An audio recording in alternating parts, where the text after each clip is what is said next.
Meus queridos, bom dia, mais uma vez estamos aqui no nosso home office. Eu não gosto muito de anglicismos, não.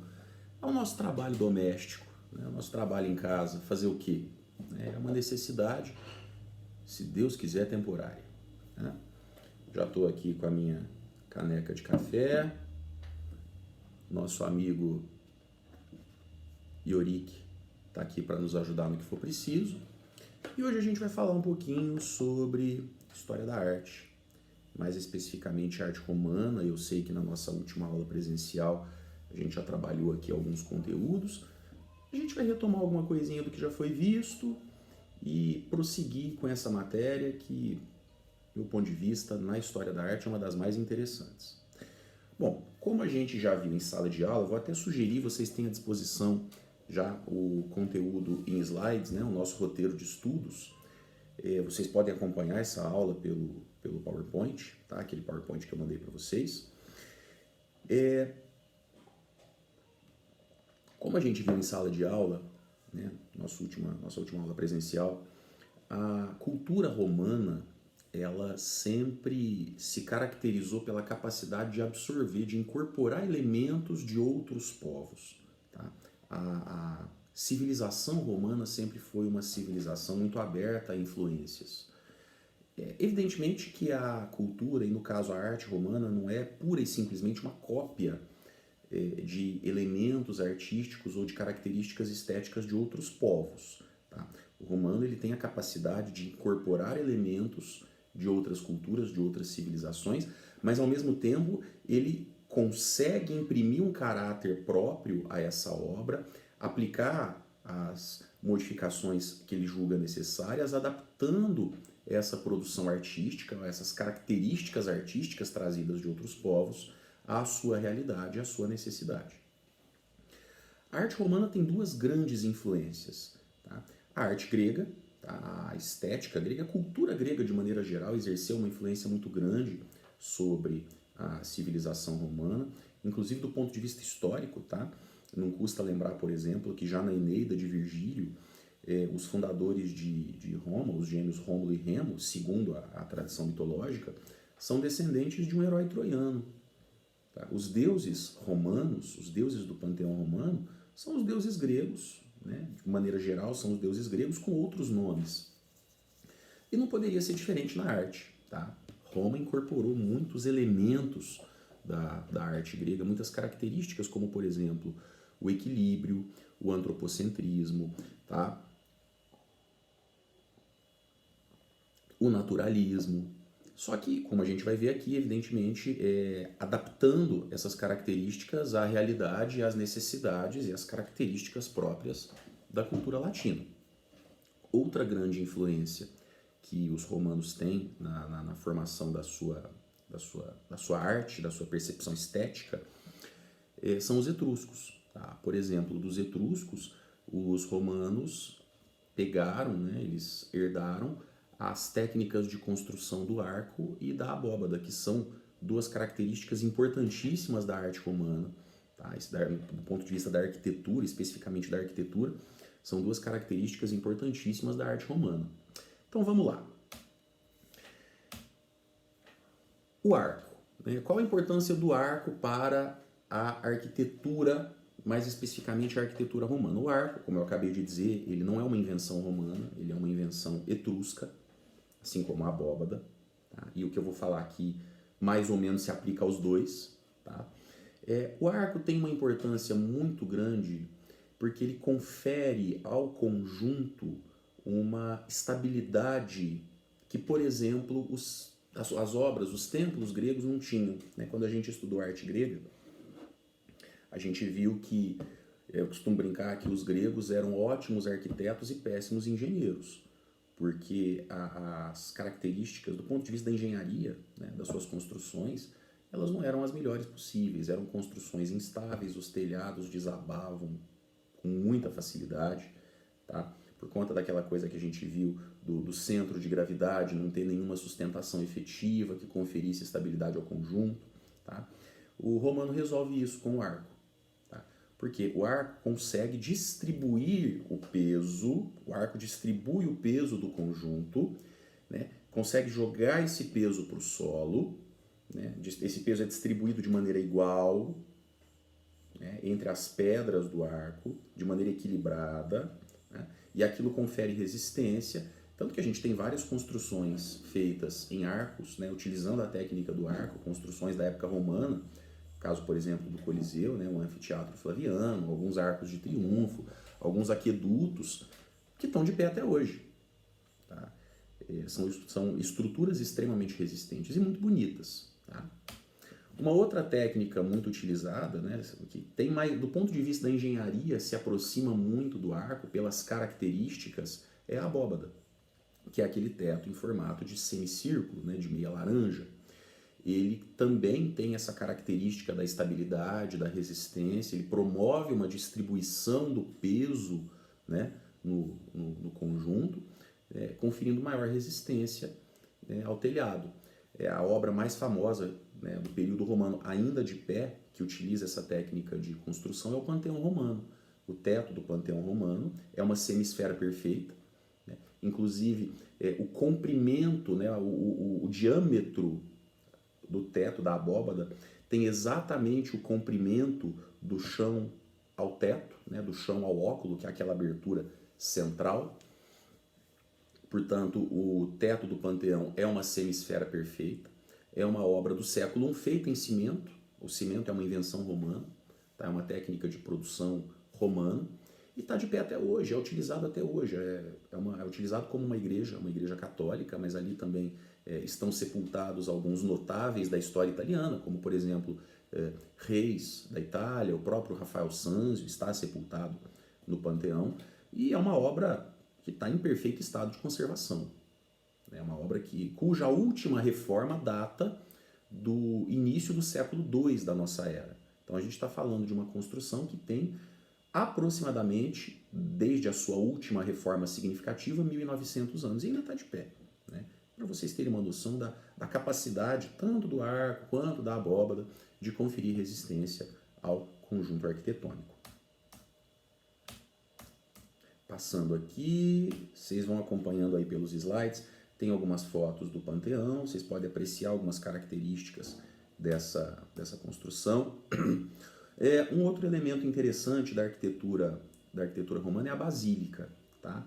As basílicas, do ponto de vista arquitetônico, a gente não pode confundir aí com a basílica católica. A basílica católica é uma espécie assim, de título concedido a uma determinada igreja pela sua importância histórica. Tá? A basílica romana, do ponto de vista arquitetônico, é um tipo de prédio, um espaço público. Lembrando, né, o romano ele tem essa característica de incorporar elementos de outras culturas e melhorar e aprimorar de acordo com as suas necessidades. Os gregos tinham nas suas cidades aquelas praças, as chamadas ágoras, que eram praças públicas onde aconteciam as reuniões, por exemplo, as assembleias dos cidadãos, pensando aí, por exemplo, na Ágora de Atenas, né? E algumas dessas ágoras, elas eram cercadas por colunas, eram chamadas de ágoras colunadas. Só que essas ágoras, elas não tinham cobertura, né? A coluna era um elemento meramente decorativo.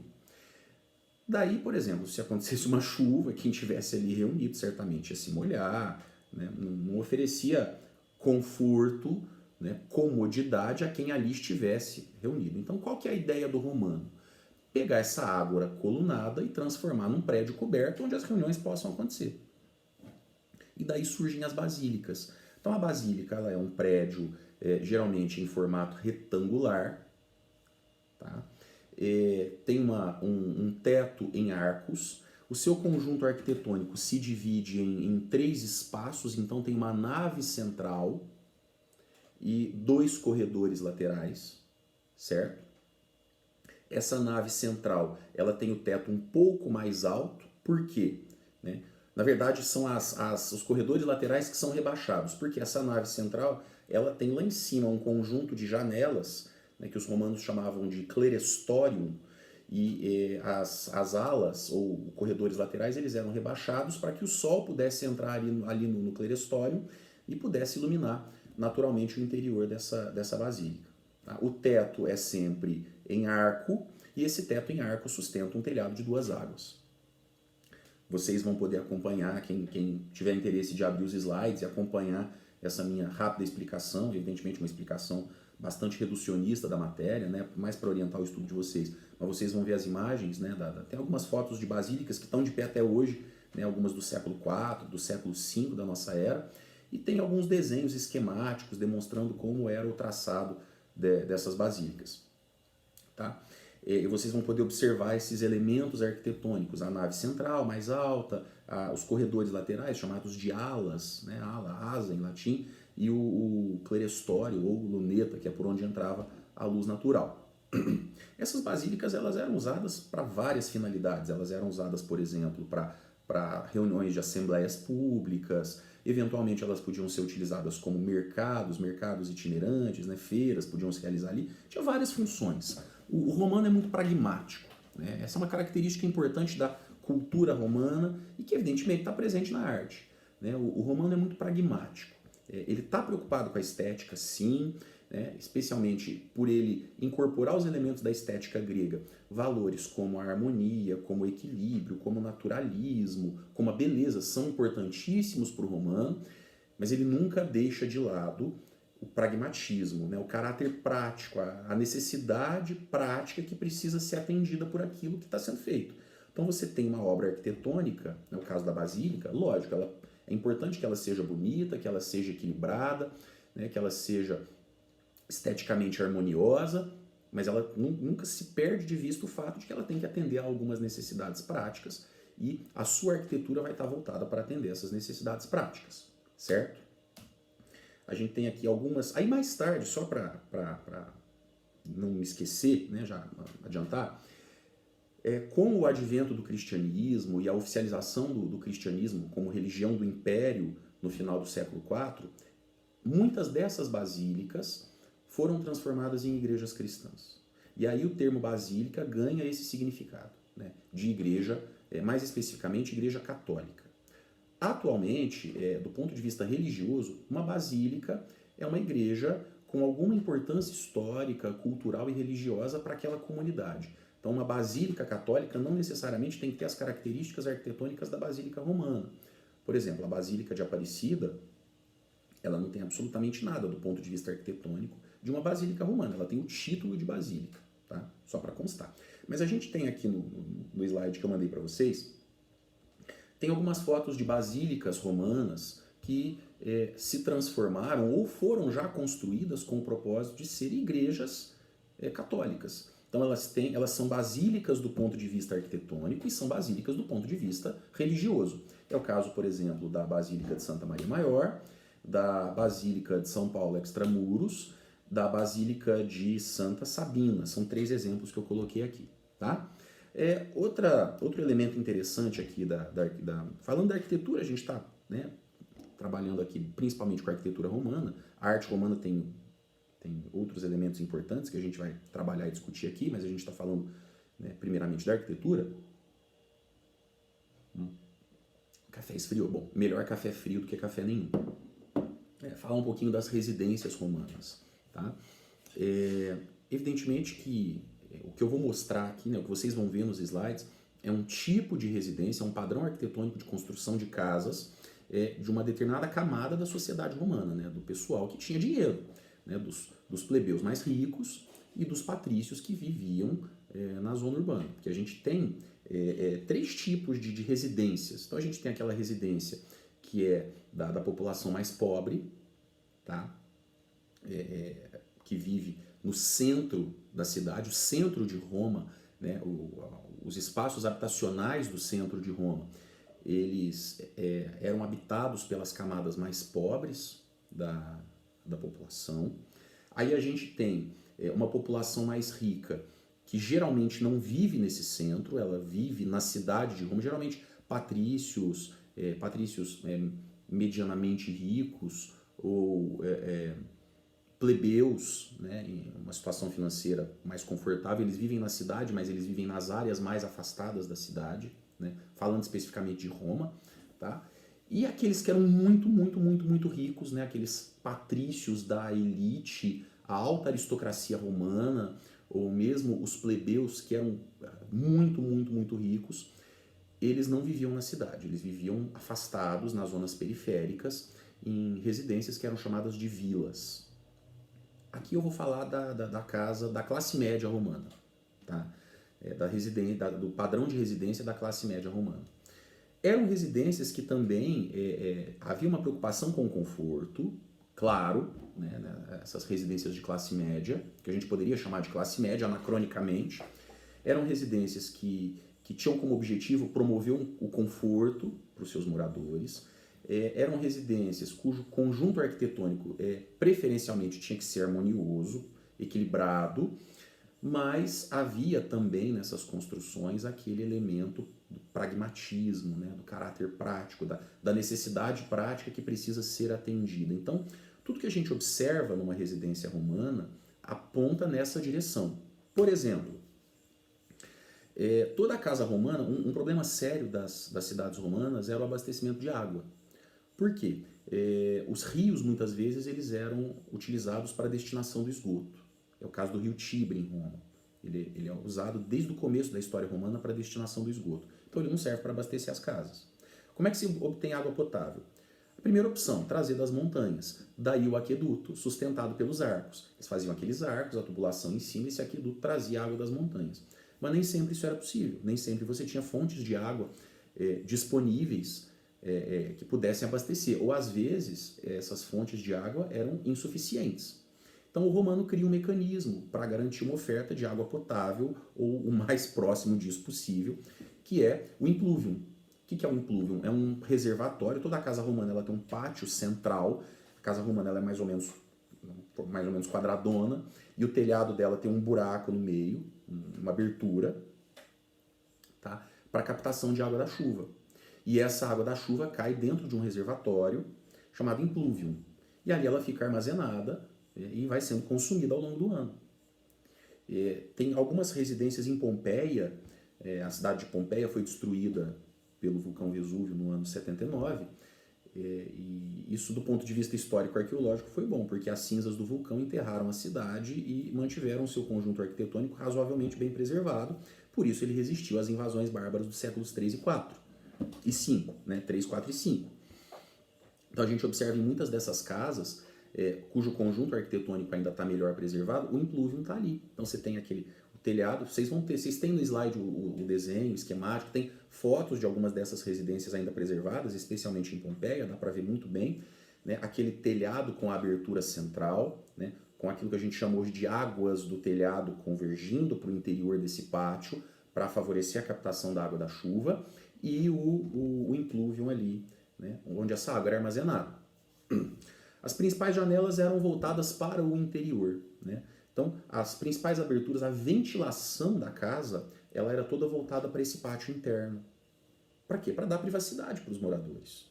Então você tem a possibilidade da ventilação, do arejamento. O romano era muito preocupado com a higiene, muito mais preocupado que o grego, por exemplo. Tanto que o romano inventa o esgoto, tá? A captação de esgoto. Então a ideia de você ter uma tubulação ou um canal específico para mandar esse esgoto para longe das casas, isso é uma ideia romana. Tá? Então o romano é muito preocupado com a higiene nesse sentido. O arejamento das residências tem uma importância muito grande, certo? E outra coisa, toda ou quase toda residência de classe média romana, ela tem voltadas para a rua salas que os romanos chamavam de taberne, daí a palavra taberna, tá, como sinônimo de estabelecimento comercial.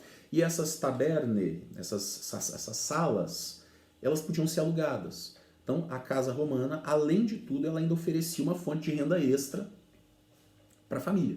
Essas tabernas podiam ser utilizadas pelos próprios moradores, né, se fosse, por exemplo, o caso de um comerciante, ou elas podiam ser alugadas. Tem registros de casas, por exemplo, cujas tabernas eram alugadas para terceiros.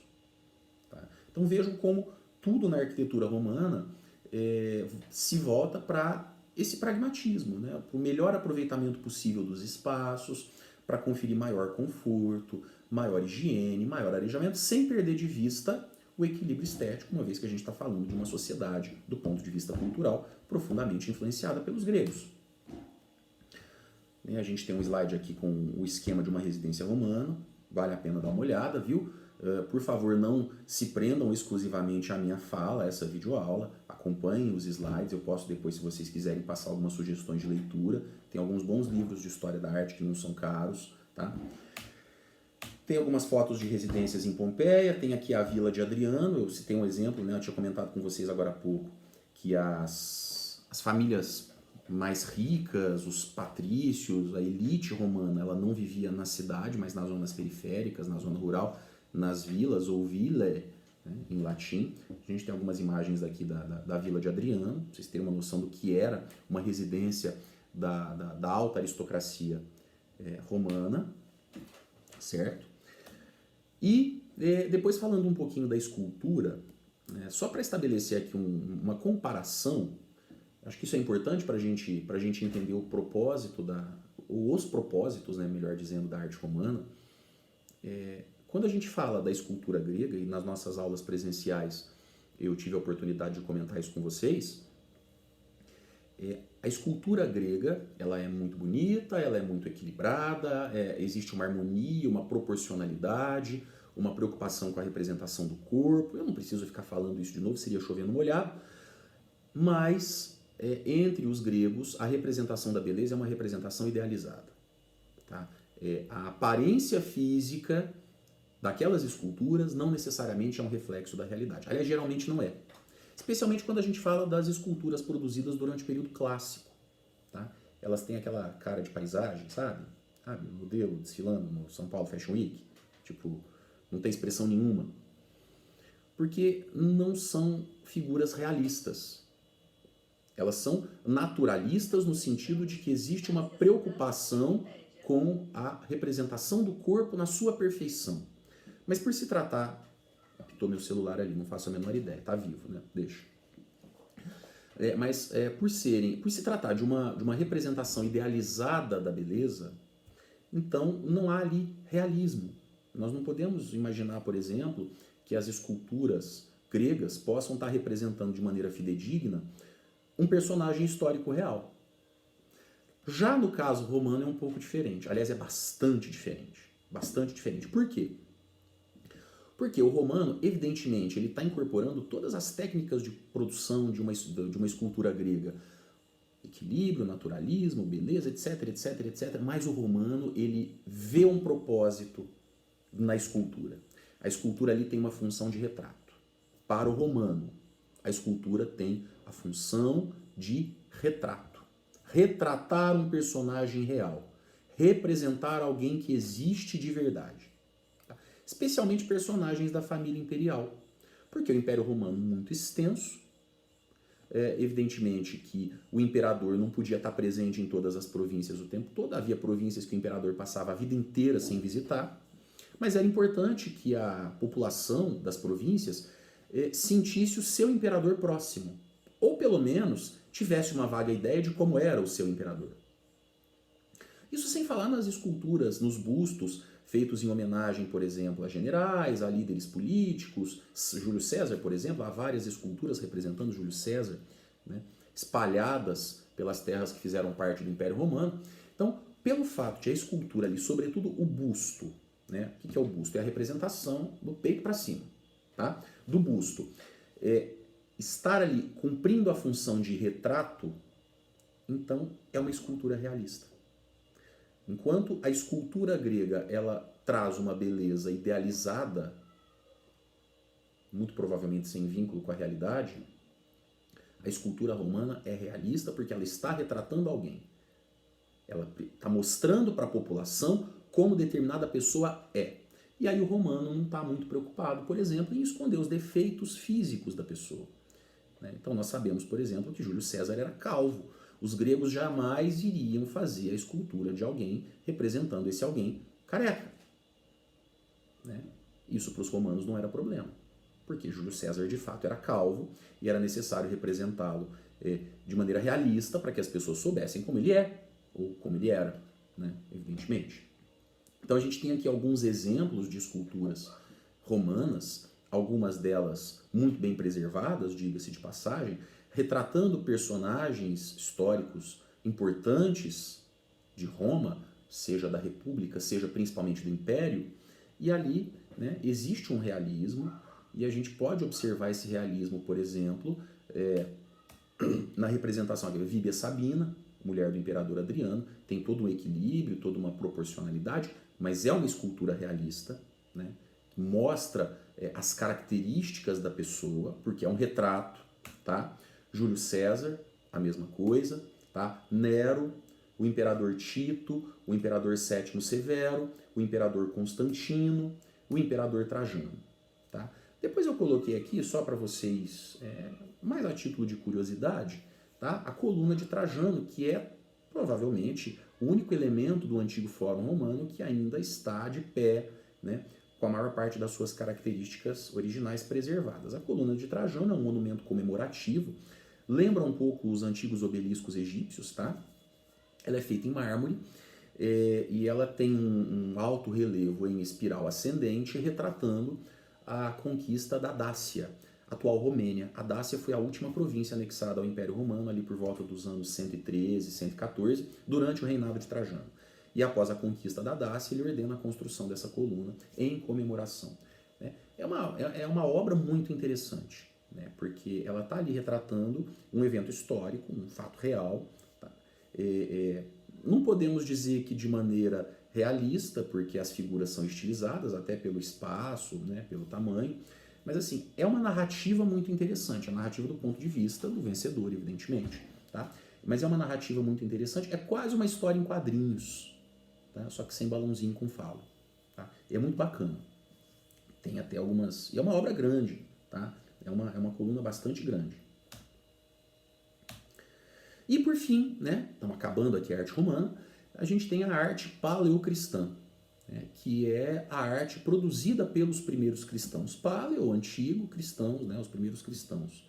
Né, o período do cristianismo primitivo, o cristianismo das catacumbas. Mas por que a gente estuda a arte paleocristã no contexto da arte romana? Porque o cristianismo surgiu no Império Romano. O cristianismo foi oficializado no Império Romano, né? A partir do Império Romano que o cristianismo se expandiu pelo mundo, né? Pelo Ocidente, pelo menos.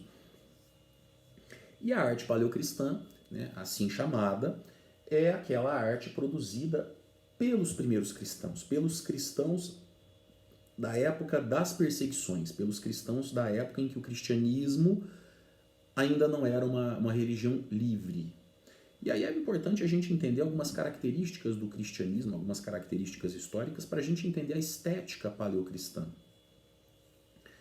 Era uma religião daquilo que a gente chamaria hoje de minorias, minoria do ponto de vista social. Tá? O cristianismo é uma religião que incorpora, né, que atrai, né, que aceita escravos, pobres em geral, né, mulheres, as camadas sociais em geral discriminadas na sociedade romana, que muitas vezes não tinham espaço na religião oficial. Né? Então, digamos, o cristianismo é a religião dos pequenos do ponto de vista socioeconômico.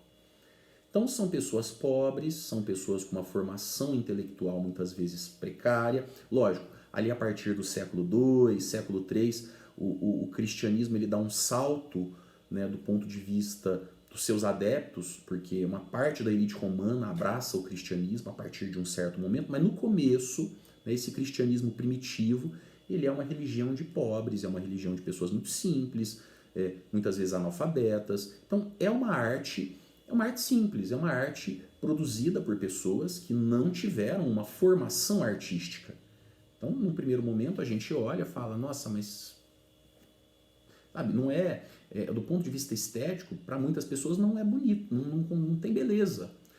Porque foi uma arte produzida por pessoas que não tinham formação artística, não tinham formação na área, portanto, qualquer um poderia fazer um desenho, um afresco, uma pintura desse tipo. Tá? Mas é uma arte que tem uma beleza histórica muito grande. Por quê? Traduz um momento de perseguições, de resistência e, sobretudo, de muita fé dessas primeiras comunidades cristãs. Tá? É chamado de arte das catacumbas por quê? Porque as catacumbas são aqueles cemitérios subterrâneos Na Itália eles são muito comuns, mas não só, né? Outras cidades da Europa os têm também, Paris, por exemplo, os tem. Né? São cemitérios subterrâneos, cavados em forma de túneis, tá? E nas paredes desses túneis eram feitas aberturas, como gavetas, como grandes gavetas, onde os cadáveres eram sepultados. E os primeiros encontros desses cristãos romanos, que mais tarde a gente chamaria de missas, aconteciam nessas catacumbas.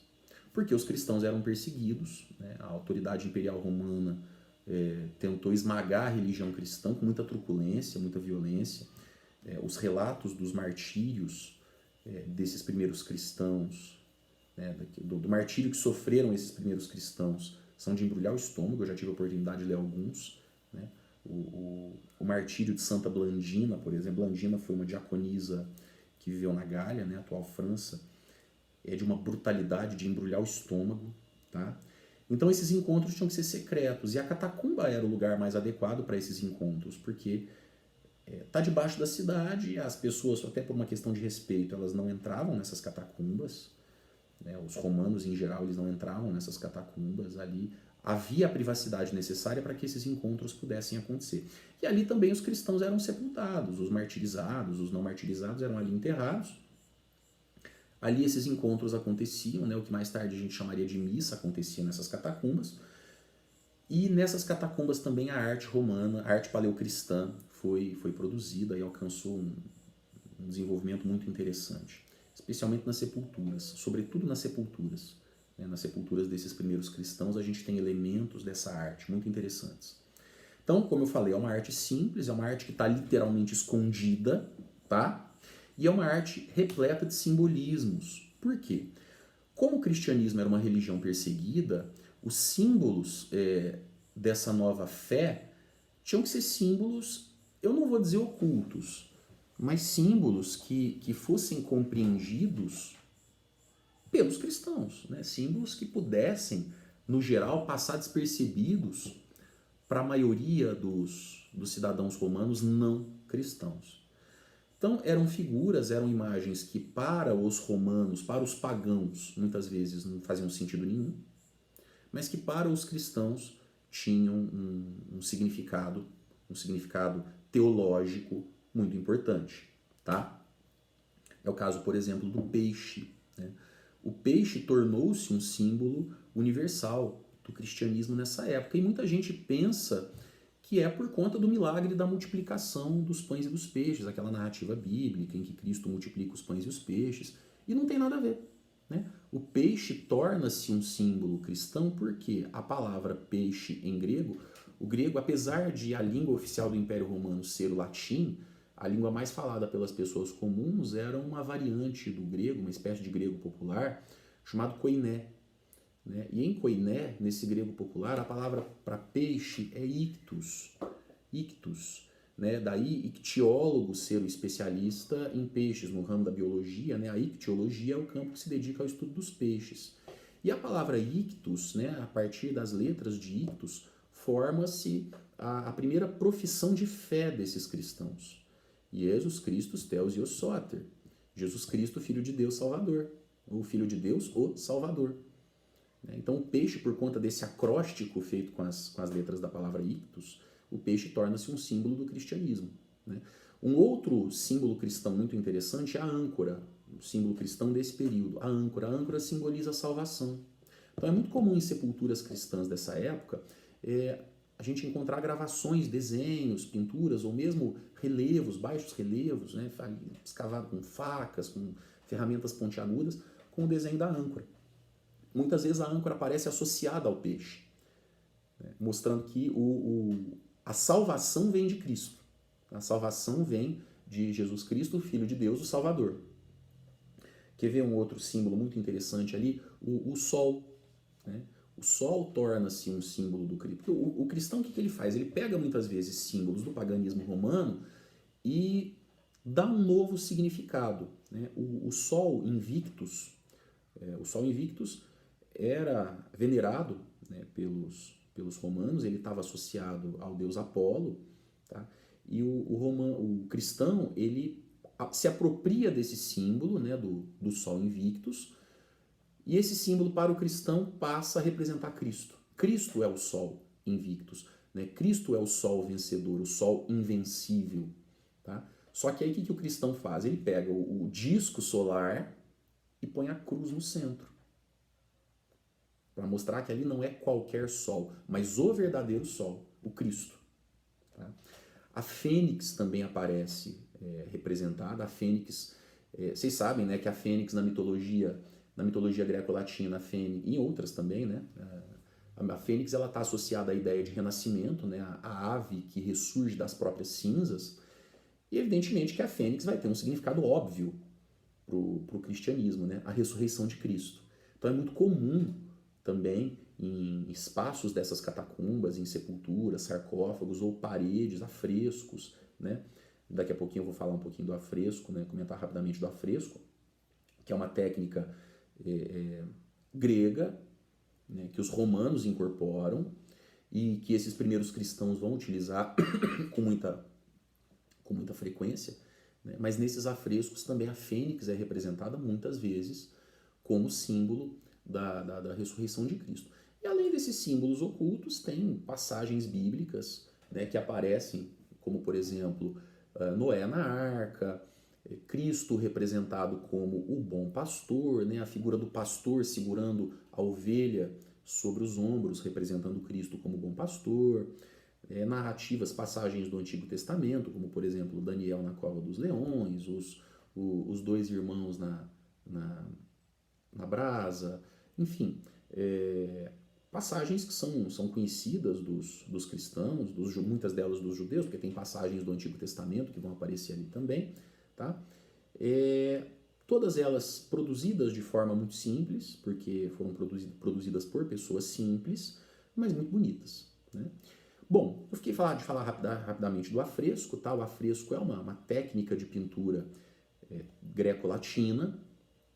Entre os romanos, essa técnica do afresco se desenvolveu de maneira muito interessante, né? O que consiste o afresco, né? Depois, quando a gente trabalhar o Renascimento, a gente vai falar um pouco mais detalhadamente do afresco, porque foi uma técnica muito explorada pelos artistas renascentistas.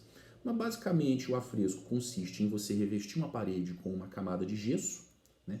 Ou algum material que se assemelhe ao gesso, e aí você aplica a tinta com esse gesso ainda úmido, para que o gesso e a tinta sequem juntos, formando ali uma massa, uma espécie de amálgama. Isso confere mais resistência à tinta, ela não vai descascar, porque ela torna-se parte integrante da própria parede, né? Ou do próprio revestimento da parede. Uma outra técnica greco-latina, né? Que os gregos desenvolvem e os romanos utilizam, não são somente os gregos e os romanos, evidentemente, que utilizaram essa técnica, tá? Que é a técnica do mosaico. Então a gente tem, por exemplo, mosaicos na Mesopotâmia, na Pérsia, mas é entre os gregos e sobretudo entre os romanos que a técnica do mosaico se desenvolve de maneira mais interessante. O que é o mosaico? O mosaico é uma imagem formada a partir de pequenos pedaços ou de ladrilhos ou de cacos de cerâmica, de esmalte, muitas vezes pedras preciosas ou semi-preciosas, e a partir desses pequenos componentes coloridos, desses pequenos fragmentos coloridos, você forma o conjunto da imagem. Tá? No caso do Império Romano, a gente tem ruínas espalhadas por toda a extensão do que foi o Império Romano, com afrescos e principalmente com mosaicos, tá? Mas é principalmente na porção oriental, né, aquilo que mais tarde ficou conhecido como Império Romano do Oriente ou Império Bizantino, que a gente observa mosaicos mais ricos, né? O bizantino desenvolveu a técnica do mosaico de maneira muito brilhante. E tem algumas igrejas, igrejas bizantinas, igrejas da época bizantina, que trazem essa técnica do mosaico, muitos desses mosaicos ainda muito bem preservados. Tá? Pessoal, qualquer dúvida à tua disposição, peço que vocês acompanhem essa aula vendo os slides, não deixem de olhar os slides que eu mandei para vocês, tem algumas imagens ali ilustrando, exemplificando tudo isso que eu falei, tem alguns textos de apoio que vão ajudar vocês nesse estudo, tá? Eu espero que logo a gente esteja de volta à vida normal, mas até lá, fiquem em casa. Valeu? Um abraço, tchau, tchau.